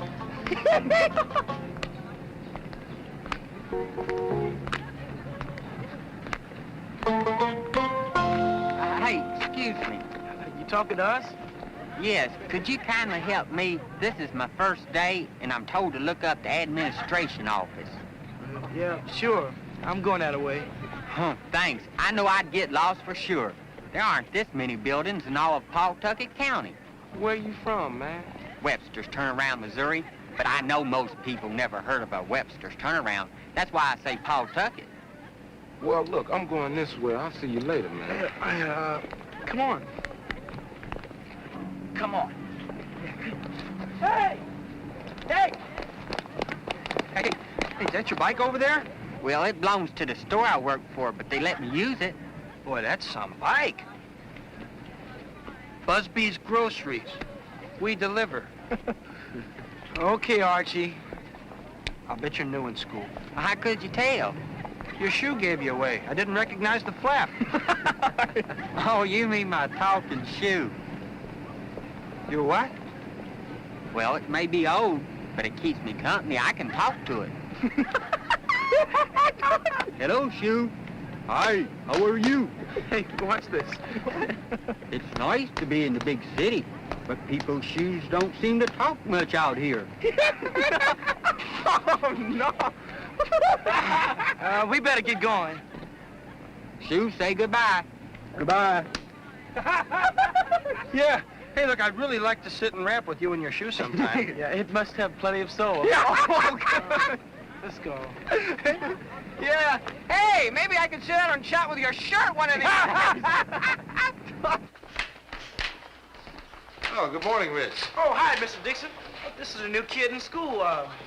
Matthew Palmer, pleased to meet you, sir. How are you? Oh, by the way, my name is Richie. You can call me Matt. A stranger stops feeling like a stranger once he's met a friend. Yeah, like I always say. Oh, I was going to take him to the office. Well, I'm going out that way myself. Come on, you want to walk with me? Oh, well, in that case, I'll go to class. See you. See you later, Rich. You know, I can't get over how big this school is. The only thing my old school had bigger was the playground. It stretched about 50 miles in every direction. Well, you must have come from a small town. Yeah, this is really a chance of a lifetime coming here.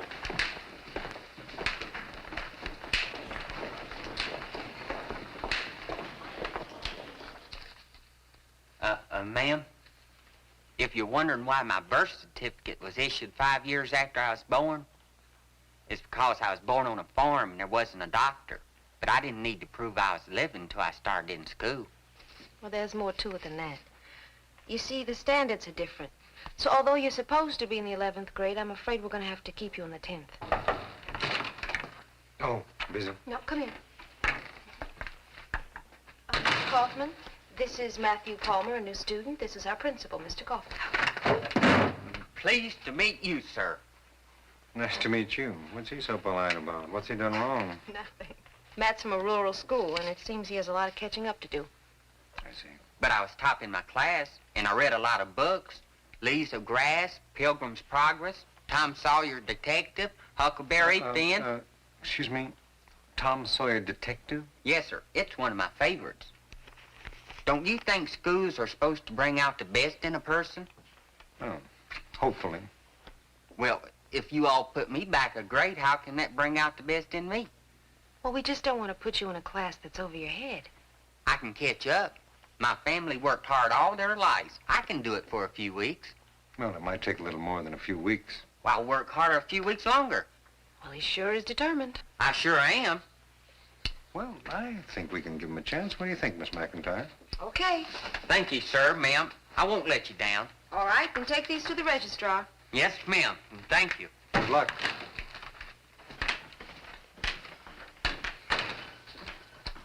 Have you ever heard of Tom Sawyer Detective? Sure, I read it years ago. Another product of the Civil War was outlaws. The North considered Quantrell's raiders to be nothing more than outlaws in Southern uniforms. Then after the war, out of Quantrell's raiders came Jesse James and his gang, the Dalton brothers. Say, when those guys had a reunion of their old army buddies, it must have been something else. It must have been. Now, was the war to blame for creating these outlaws? Or did these men use the war as an excuse to break the law? Pardon me, sir. Yes, Matt. Now, I know it ain't right to glorify outlaws, but Jesse James did have some good in him. My great-grandma met Jesse once. If you'd like to hear about it. Sure, go ahead. Well, it happened to Grandma Cox. It was on her farm back in Missouri, and one morning this man rode up and said he was tired and hungry and asked for breakfast. Oh, brother. Well, Grandma Cox fixed breakfast for him, and this man said it was the best he ever ate. He must have noticed that she was looking kind of sad, and she told him that the banker was coming that day to foreclose on her farm because she didn't have $300 to pay off the mortgage. Well, he thanked her and rode off, and you can imagine her face when she found $300 under his plate. And you can imagine the banker's face when she paid him off and he couldn't foreclose. He was still feeling kind of out of sorts riding back to town when that same feller stepped out with a gun and says, "Hands up, this is a holdup." And he took back the $300 and rode off. Later on, the banker identified a wanted poster, and you never guess who that bandit was. John Wayne.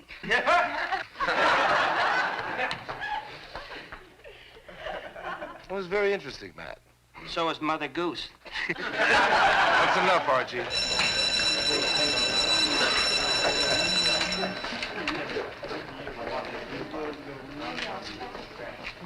Mr. Dixon. Yes, Matt. Did I do something wrong? What do you mean? Well, the kids were laughing and carrying on like they didn't believe me or something. Oh, I think they believed you. Then what? Well, Matt, maybe it's because you're a new student. And new students often get teased a little at first. But I wouldn't worry about it too much if I were you. I should have thought of that. It's just that I've never been a new student before. Thanks, Mr. Dixon. Boy, oh boy, this is really something. Now, see, now, right over here's where you have your biology lab. This is really something. Hey, what's this whatchamacallit up on the wall? Oh, this is our fire alarm. In case there's a fire, you just take this thing and break the window and the bell rings. Really? Our fire alarm back home was when someone yelled, "Fire! Fire!" What the devil's going on here? I was just, You're just being a wise guy. That's what you were doing, right? No, sir. Let me give you a little advice, sonny boy. Don't be a wise guy, because you're not impressing anybody. Now, if you feel you've got to be a wise guy, you just keep as far away from me as you can, because I don't like wise guys. Not at all. Not one little bit. Shoot, folks sure are touchy around these parts. And then he was telling us the story about Jesse James, you know. Very interesting. But you know how the kids get when there's somebody different. They started to put him on. Is he the one the kids call Bastrop McGraw? And they were teasing this tall, kind of skinny kid in study hall. They were asking him directions to the OK Corral and stuff like that. That was him, all right. It's a shame, isn't it? Such a decent, innocent boy. It's almost as if he's too nice. Oh, I don't think you can be too nice. Matt's problem is that he's too naive. You know, he finds it hard to believe that anybody would take advantage of him. Sure would be swell if everybody could be like that. But they're not. Matt's just gonna have to wise up. Don't worry, he will. Yeah. If he's gonna get along at all, he's gonna have to become as tough and hardened and cynical as the rest of us.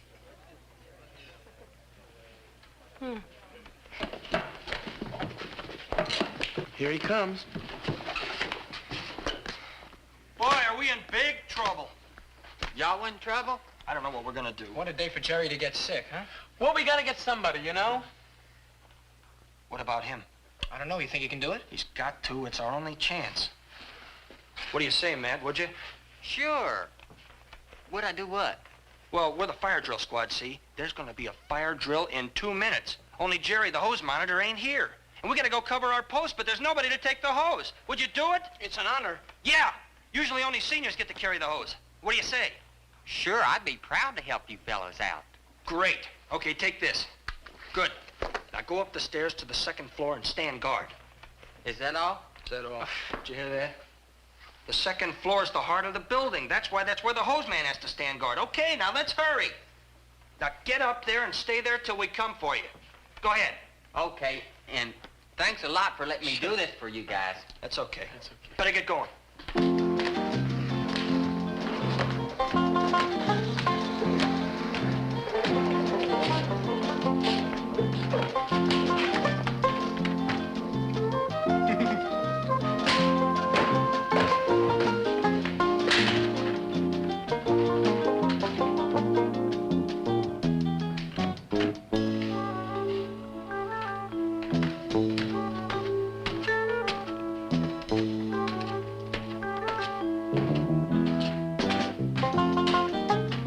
Now, just what are you supposed to be doing? Well, they said, you know the fire drill?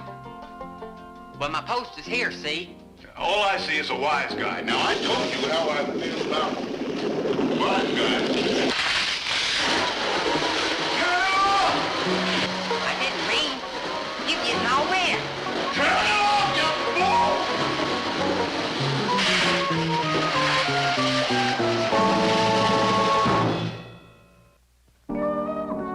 Do you know how serious it is to squirt a teacher? I sure do, but I am sorry. Well, sorry is not good enough, Matt. I mean, suppose there'd been a real fire while you were busy shrinking Mr. Windish's shirt with that hose. Sure was a dumb mistake.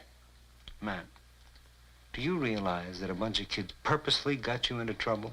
Well, I hate to think the worst of folks, but I kind of suspect you're right. Well, that's something. Now, I'm going to have to know who those boys were. This is too serious an offense to let go unpunished. I'm sorry, sir, I can't tell you that. My daddy taught me there's nothing worse than a man who tells on his neighbor. That's very commendable, Matt. But those neighbors made a fool of you. When you think you're doing the right thing, you don't ask yourself if you're being a fool for doing it. Matt, would you wait in the outer office, please? Yes. I know it don't help much, but I am sorry about causing so much trouble. All right, Matt.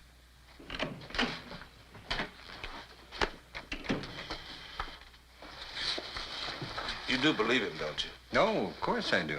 Then there's no problem. Oh, there's a very big problem.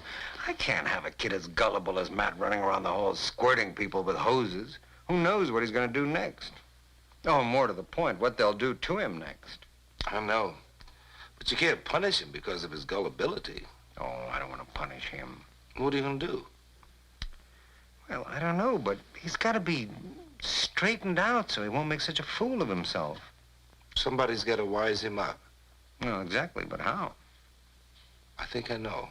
How you going to do it? Oh, not me. There's only one person I could entrust with such a delicate assignment. What you want me to do, man? I suppose you know how some of the students are treating that new kid, Matt? Yeah, pretty cute. Well, they're going to continue to give him a rough time if somebody doesn't wise him up. Why don't you do it? Well, because they would even be harder on him if they thought that I was giving him special attention. Well, I ain't no social worker. And it's none of your business, right? I was going to say that next. Well, you can do what you want to, Jason, but you're the only one who can teach Matt how to take care of himself. What do you mean? Why me? Because you're the only one that I can think of who sees clear-headed enough to be able to teach a kid like Matt the facts of life. Now, how about that? You'll do it? Well, if I can't hip him, he can't be hipped. See, it's just that you never lived in a city before, and we want to teach you the score, understand? Well, if you figure there's something that you should teach me, I figure I might as well learn it. Hey, well, the first thing you're gonna learn is that I'm the one teaching, not him. He's got a lot of smarting up to do himself. Well, what are you gonna teach me? How to take care of yourself. There's gonna be a lot of cats sitting on you for bread. Money. They're gonna give you all kind of sad stories on how bad they need it and all. But don't give it to them. Okay? You got it? Give me a quarter. Yeah. You gonna give it to me? I'd sure like to, but I'm afraid I can't. That's better. All I got's a dime. Why would you give me your last dime? 'Cause you asked for it. You didn't even ask what I wanted for. A body has a right to his own privacy. You wouldn't borrow money if you didn't need it. You know, if you look mean, cats wouldn't try to take advantage of you in the first place. How can I look mean if I don't feel like it? I'm not asking you to be mean, just look mean. Look mean? Sure. Then people won't even ask favors unless they really need it. Yeah, man, it's all in your style. Look, just do what I do. Hunch over. Now put your hand in your pocket. Now scowl. Keep scowling. Now squint one of your eyes. Curl your lip. Jace, let's try him on the walk.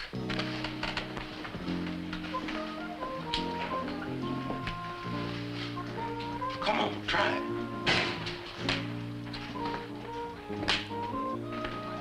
I'm sorry, Jason. I can't do that. Well, the only thing left for you to do is have it out with Archie. Then the others will fall in line. You mean fight? I ain't been in a fight since Cousin Barney stuck my sister Lucy's head in a bucket of raspberries. Did you whoop him something good? No, but I yelled on him pretty fair. I don't believe in hitting. Well, Archie don't have to know that sometimes a good bluff will do the trick. The next time he pulls something on you, tell him quit jiving or else. Or else what? Or else you gonna make him sorry he spoke your name in vain. You gonna beat his head down so far you have to pull off his sock to see. You'll grind him in the dust, you'll pulverize him, and then you gonna chew him up and spit out the pieces. If he tangles with you, he tangles with a wildcat. You gonna use him for a doormat. He'll regret the ever-loving day he set eyes on Matthew Palmer. Dig it? Yeah, but I don't know if I can say all that like I mean it. Well, if you want to survive here with me, you better try. Well, I'll do my best. That'll, boy. There you go, Matt. You just may get it on yet. Well, I gotta go to work. Oh, here's your dime. Hey, come on, Gladys. Let's go over to the Greensleeves and listen to some music. Oh, I'd like to, Archie, but Jeannie and I and some of the kids are going bicycle riding over at Adams Park. Bicycle riding? Yeah, sure, it's fun. Hey, why don't you come? Boy, I'd like to, but I don't have a...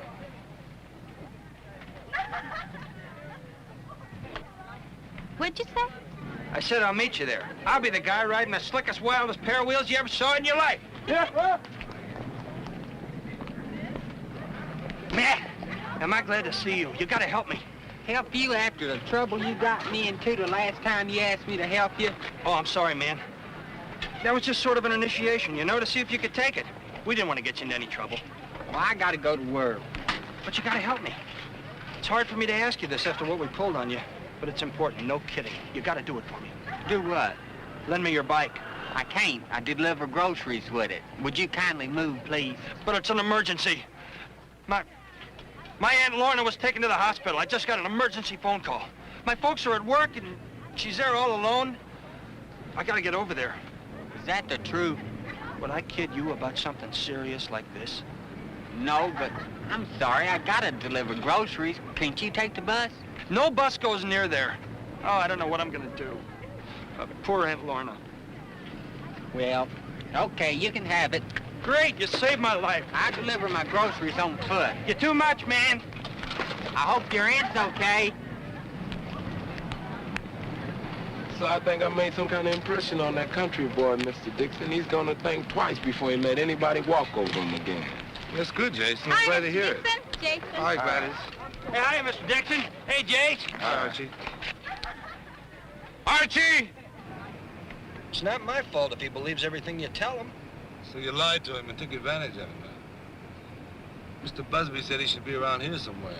Yeah, he said he's on his way down to 2211 Willow Street.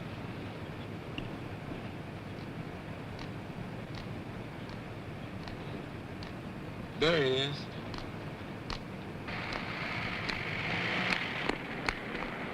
Hey, Matt. Hold up a minute. I couldn't tell Mr. Busby I loaned out his bike, and I gotta deliver all my groceries before supper time or I'll lose my job. Well, hold on a minute. We've got somebody who wants to say something to you.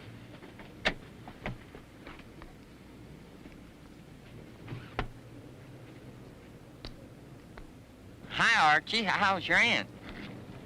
I don't have any aunt in the hospital. You don't? No. I just said that so I could use your bike. To do what? To go riding in the park. You wanted to go riding in the park, so you told me that fib about your aunt being in the hospital? That's right. And made me deliver my groceries on foot, even though I might lose my job? Well, if you're dumb enough to believe me, it's your tough luck. Archie, I've had just about enough of you. No. Shut up! You shut your mouth or I'm gonna shut it for you. Now, I'm gonna give you one more warning, then that's it. Do I make myself clear? You mess with me one more time, I'm gonna knock your head so far down you'll have to take off your socks to see. I'll grind you into the sidewalk, pulverize you into mincemeat, chew you up and spit out to pieces. You tangle with me, you'll tangle with a wildcat. You mess with me one more time, you'll regret the ever-loving day you set your little piggy eyes on Matthew Palmer. Now beat it. Hey, it's a long walk. I said beat it.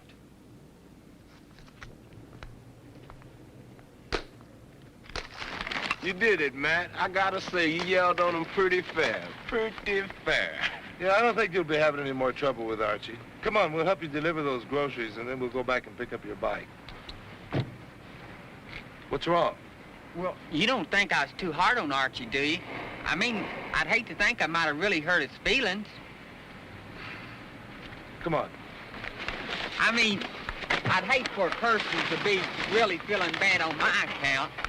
Back home once, I knew a boy who had a habit of taking frogs to school, putting them in the teacher's bed, and one time he put one in prison. Well, he was such a nice, gentle kid, so trusting. And now you and Jason have made him just as cynical and suspicious as everybody else. Only suspicious enough to take care of himself. Well, maybe he had something we've lost, a kind of openness, a belief that the next guy isn't always trying to take advantage of him. Maybe. Well, anyway, I gotta get to the cleaners. I gotta pick up my one and only suit. You going somewhere tonight? Yeah. Oh, where? To dinner. With anyone? A friend. Old school buddy. Good guess. I didn't know you were still in touch with any of your old school buddies. Well, she's the only one. She? Liz, you know you're right. Matt's lack of suspicion was kind of nice. Trust is a wonderful... What? Who are you taking out to dinner tonight? You mean you forgot? Forgot what? Oh. Tonight's beans and enchiladas night, isn't it? Like I was saying, lack of suspicion and trust, wonderful qualities, but very rare these days, very rare.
Foxy lady.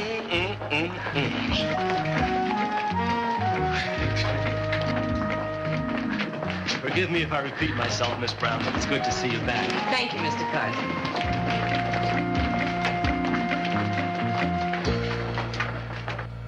have to disagree with you. The Minnesota Multiphaser clearly shows that Arnie Rothman basically has a stable personality. Liz, you see a bunch of numbers on paper, right? Well, I see a kid in class who never stops scratching. Now, Arnie is nervous, but the boy I tested is not emotionally disturbed. The boy in my class is. Well, the boy and me would like his breakfast, so if you two don't mind, I will now put in my 2 cents. That's why we're here. Now, I've gone over his records. I agree with you. We should schedule him with our visiting psychologist whenever that learned gentleman chooses to make himself available. I think we should keep a close eye on him, but I think we should give it a month before we schedule any special schooling. Now, does that make everybody happy, or you want to fight some more? Fight? Who's fighting? Good. I believe in less fighting and more reading. I'll be in the cafeteria. That's what I say. I'll be right here. Come in. Hello, Mr. Kaufman. Am I disturbing you? No, not a bit. But come in, Miss Brown. You look great. Thank you. You're just in time to meet your department head, Pete Dixon. Diana Brown. How do you do? Hello, Miss Mr. Dixon. McIntyre, Diana Brown. Hi, how are you? Well, I just dropped by to say hello. Good. See you later. Welcome back. Welcome back, Thank Miss Brown. You know something? That young woman was one of the most exciting teachers we ever had in this school. Why'd she leave? The usual, to get married, of course. Oh, then it's Mrs. Brown. Not exactly. She's going through a divorce right now. Oh. She's going to be taking over Mrs. Goodman's social science class while she's on maternity leave. Oh, that's the one. I don't know where I got the idea she was a lot older.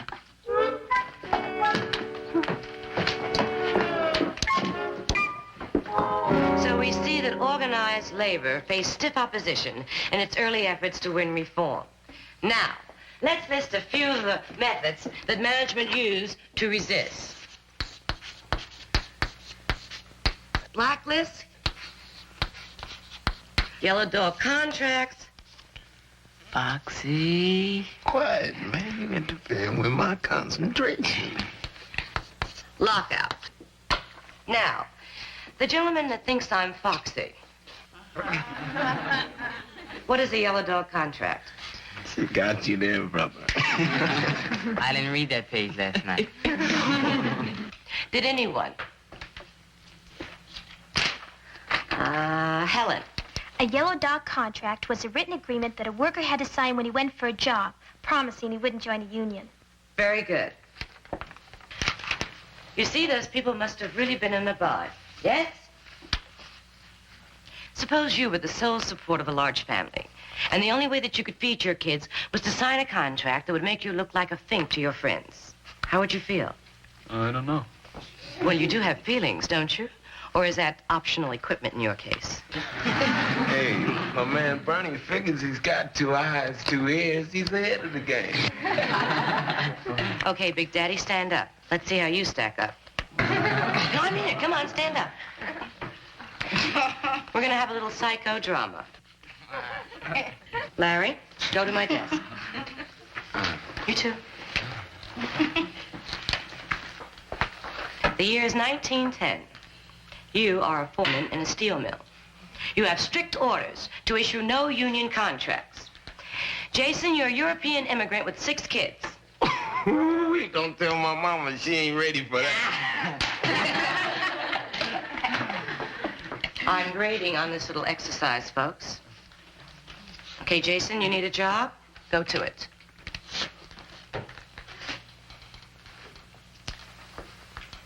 What you want me to do? You don't know? You lost the job. Sit down. Pam, would you like to try? Okay. I understand you need some steel workers. Yeah? You got experience? Oh, yeah. I've worked in the steel mills all over. Well, that's cool. You got the job. Ask about the union. Okay, Larry, back to the bread lines for you.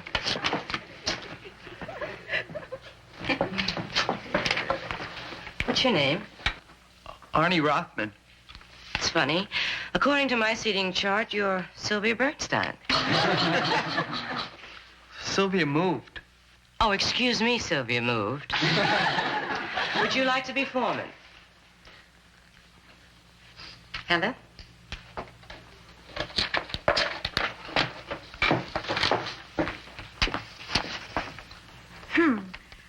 hear that you're experienced. Did you ever belong to a union? Oh, no, sir. Oh, good. Then if you want to work here, you have to sign this paper. Oh, okay, all right. Well, what do you think of that, workers? It's big. Don't sign it. What do you mean, don't sign? What are my kids supposed to eat? Pride? Okay, thank you very much, girls. Read chapter 10 tonight. See you tomorrow. Oh, I appreciate your cooperation, girls. Thanks again. Oh, you're welcome. Bye. Bye-bye. Hello. Hi. Hi. Boy, are you really on a diet today? Would anyone care to discuss the weather? Not me. I want to talk about Miss Brown like everybody else. Boy, she sure is good looking. You know, if I were 5 years older, I'd really be jealous. Well, better get my lunch. Toodles.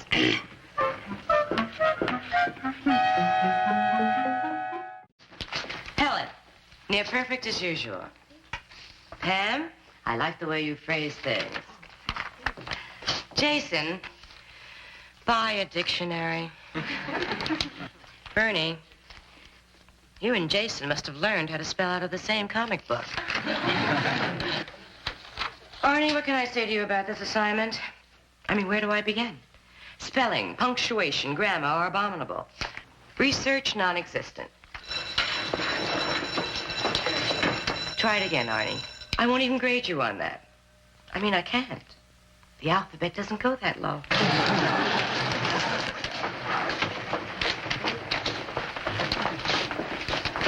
Okay, for the next 4 weeks, we're going to be discussing some contemporary American problems.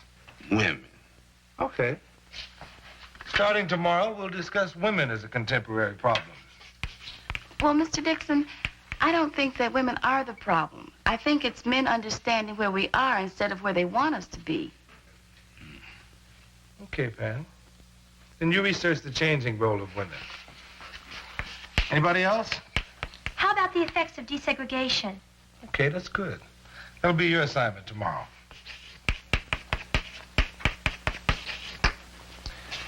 Well, anybody else?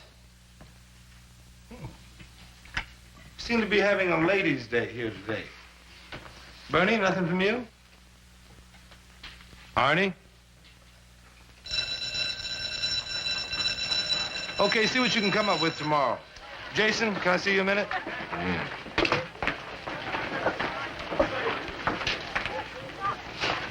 What's going on? That new teacher, Miss Brown. What about her? She's one mean, hard-nosed lady. She's got it in for us, Mr. Dixon. Us? The fellas. And her class is a drag.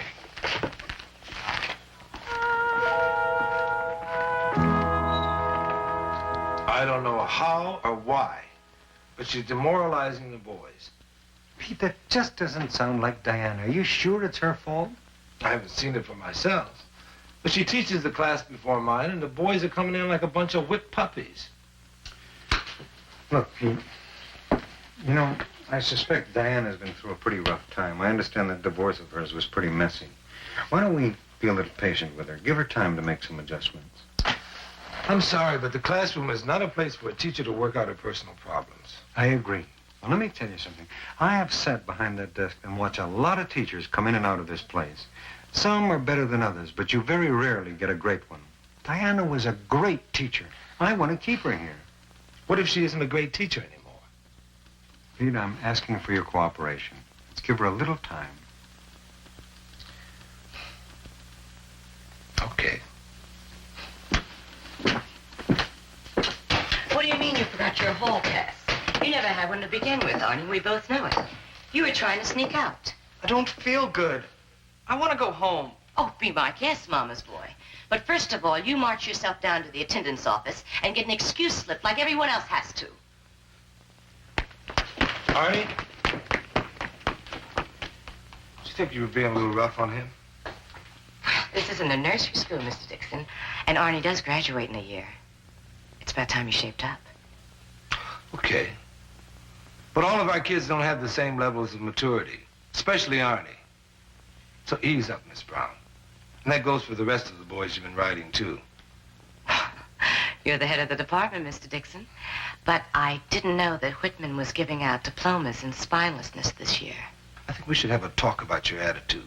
And I think we should have a talk about yours, Mr. Dixon. I mean, it's really terrific the way you get down with your kids. The only trouble is when someone makes some real demands upon them, they don't know how to behave. You haven't I been mean, your here long. self-indulgent little schoolboys get all shook up when a mean lady teacher tries to make them behave like men. And you know why? Because Mr. Dixon doesn't talk to them that way. Because Mr. Dixon is their chum. Are you finished? What's price popularity? Peter, dinner's getting cold. Incredible. Pete, you should have told me you didn't like Italian food. Liz, do you realize what I'm stuck with? She decimates Arnie, she tears Jason down along with the rest of the boys, and I am supposed to help Mr. Kaufman keep her in school. Pete, it isn't every night that I make gnocchi alla Genovese. In fact, it isn't every night I can pronounce it. Now, will you please eat?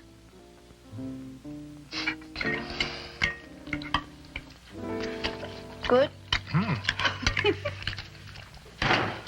Mr. Kaufman? Pete. I'm on to something. Yeah, me too. How much time do you plan on giving Miss Brown?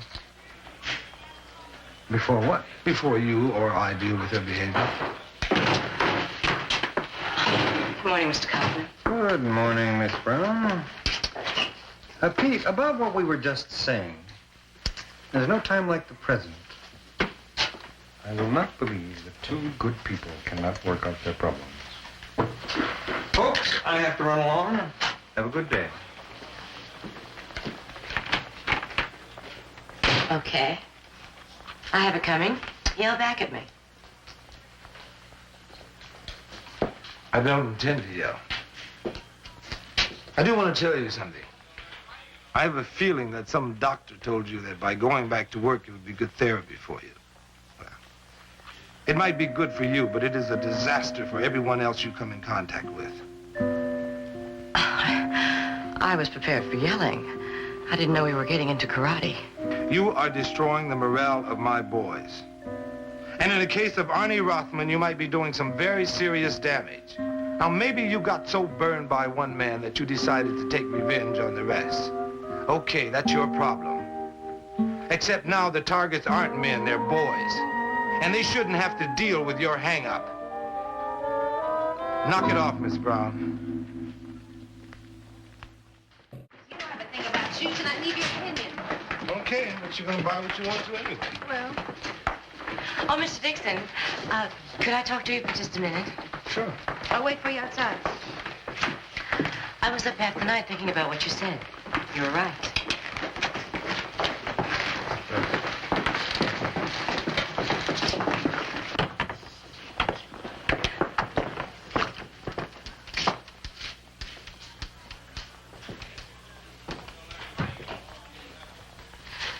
You know, you really blew my mind yesterday. It's been a long time since anyone has cared about what I was doing or had the courage to take a position.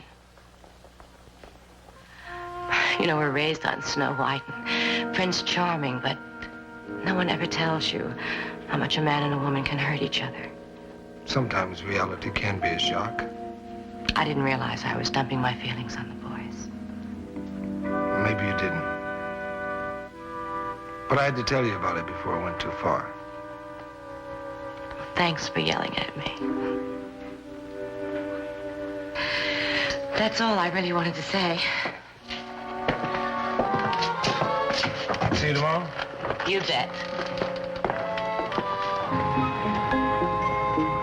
Good morning. Oh, hi. Hey, did you get a notice about the rise in the group insurance rates? I hope not, but I didn't look yet. I think they're trying to tell us something. Oh, Pete, I got hold of a book last night with the most incredible political concepts. I got so excited about it, I tried to call you, but Well, I have a class on Wednesdays. I'd like to talk to you about it. I mean, I want to use it right away. I'll walk you to your class.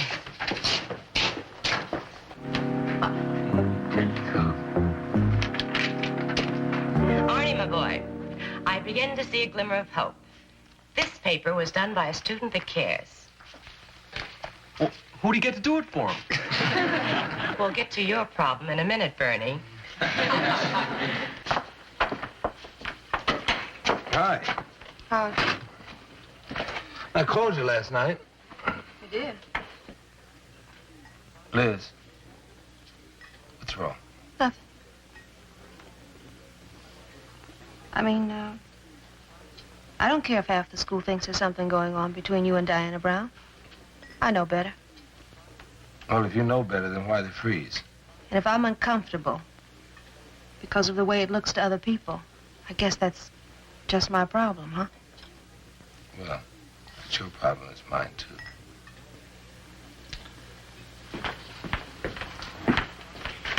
Hi. What? One of these days you're going to qualify for the Magician's Logo. I don't know what you said to Diana Brown, but whatever it was perfect. Jason's walking around the hall smiling from wrist to wrist, and that boy, what's his name, Arnie Rothman, he's hardly scratching at all anymore. It's fantastic. I told you it'd just be a matter of time before you two were good friends. Diana was always one of the most loving people you ever want to meet.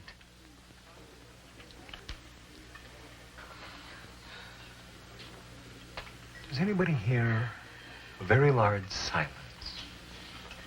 Pass the pepper, please. Hi. Thank you. Hi, everybody. Right. Hey, has anyone seen Miss Brown today? She's absolutely radiant, all lit up from inside. You know what I think? I think Miss Brown's in love.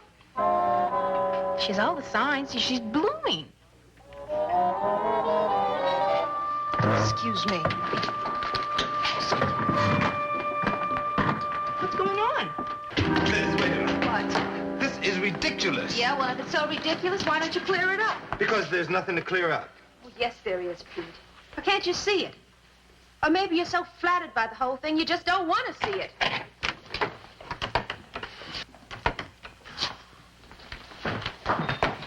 Oh, Pete, listen, friend, you're pretty good in the truth department. Would you shine a little light on me? If I can. Do you think I'm in love with you? No. Why? Funny. I was beginning to think I was. But you've only known me 5 days.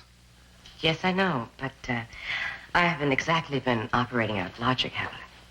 And I don't think now is the time for me to be in teaching. Well, you may be right, but have you given it a lot of thought? This is a test paper that I can't return to the student because I was doodling over it all day in class, like a teenager. I think you should see it. I'm too good a teacher to be as bad as I've been this week.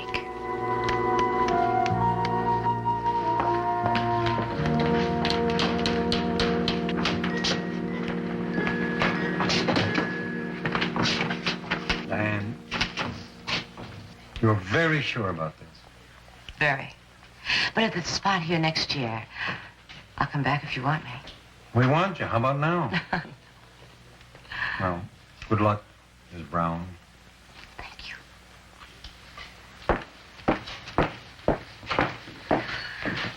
So you're going to do it, huh? Mm-hmm. Come back. When I'm ready.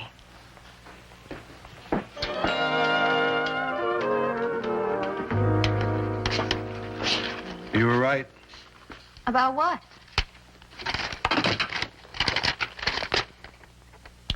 Mrs. P. Dixon. Diana Dixon. Mrs. Diana Brown Dixon. Boy, she was really getting carried away. Liz. I mean, of all the nerve. And in just 1 week. Liz.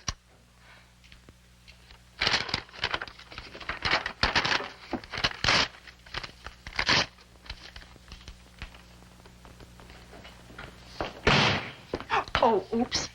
I'm sorry. As a matter of fact, I'm sorry for most of the things that have happened today.